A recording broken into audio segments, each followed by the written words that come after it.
My name is Ben Fisher. I am the author of Don't Be Evil and a playwright, director, actor, and dramaturg in the Bay Area, and I'm very excited to be a part of the new play development factory.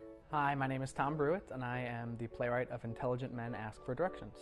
My name's Evelyn Jean Pine, and I'm the playwright who wrote Astonishment. I tend to write plays about moments when people believe that the world is brand new, and Astonishment is about the very first motion picture, when the Lumiere brothers in France showed their first films in the Grand Café, and the patrons thought that it was so charismatic that they thought it was true.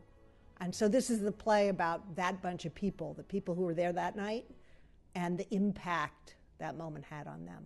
I wrote this play because I took a sociology class, and we were talking about corporate deviance versus kind of individual deviance, and the idea of corporate greed and chemical companies kind of lying to the public, and never kind of knowing where your food comes from, where your fertilizer comes from, really intrigued me.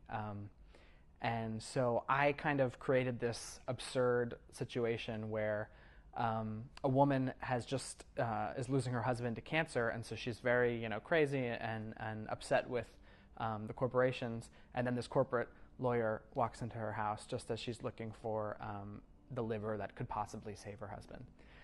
Intelligent Men Ask for Directions is an absurd comedy about getting lost, having a baby, and possibly getting your organs harvested. Don't Be Evil is set in the not-too-distant future. It begins when a programmer, William Webster, is brought in to custody and questioned about a program he designed, and a disquieting answer the program gives to an ethical question. I'm not sure if I want to talk about a favorite part specifically, because I wanted it to be a surprise and suspenseful for the audience. But I liked exploring with the way we think about power and power dynamics in this play. I wrote this play because I was at a friend's house who makes movies by going through dumpsters and finding pieces of film that people have thrown out, home movies, travelogues, all kinds of junk, old commercials, and he put it in an old movie projector.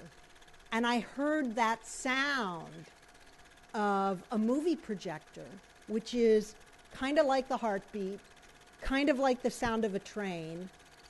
And for me, and those of us who saw movies with those projectors, and kind of like magic.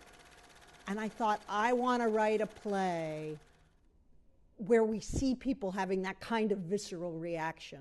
And I really wanted to explore those questions in an area, in a city where people are enmeshed in that world, in their jobs, in their daily lives, because I feel that theater should be relevant first and foremost to the community from which it's born.